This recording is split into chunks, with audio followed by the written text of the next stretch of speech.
准备250克普通面粉，加入2克盐增加筋性，分次倒入135克340度的温水，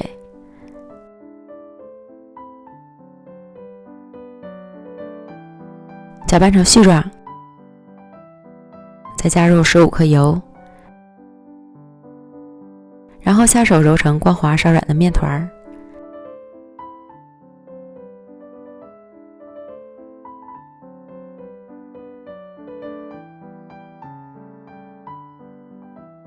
盖好醒面20分钟。接着再准备30克红糖，加入10克面粉拌匀。如果红糖里面有硬颗粒，一定要把颗粒擀碎。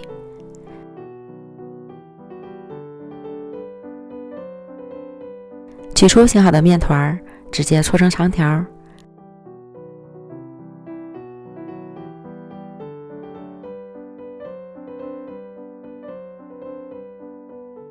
分成8个大小均的面剂，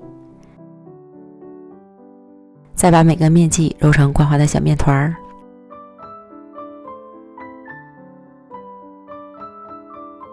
记得要盖好，防止风干。然后取最先揉好的面团按扁，擀成中间厚边缘薄的小圆饼，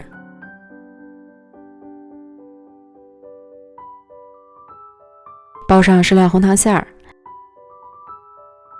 像包包子一样包好。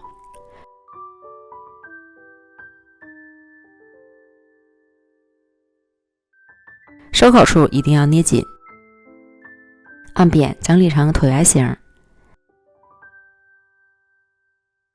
在正反面擀成牛舌状的饼坯，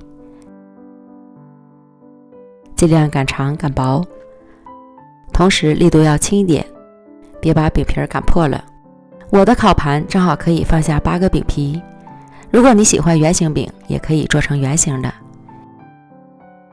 依次摆好之后，表面薄薄的刷一层水，撒些芝麻蒸香，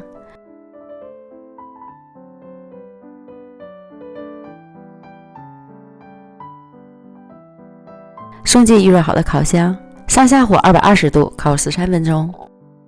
具体的时间和温度还要根据自家烤箱的脾气来调整。烤至表面上色满意了即可出炉。一个个扁平的饼坯摇身一变，个个成了小胖子。觉得不烫嘴了就可以开吃了。个个空心儿，表皮脆脆的，里面香香的红糖，甜而不腻。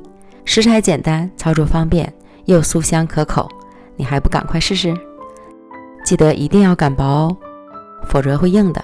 美食天天更新，咱们明天见，拜拜。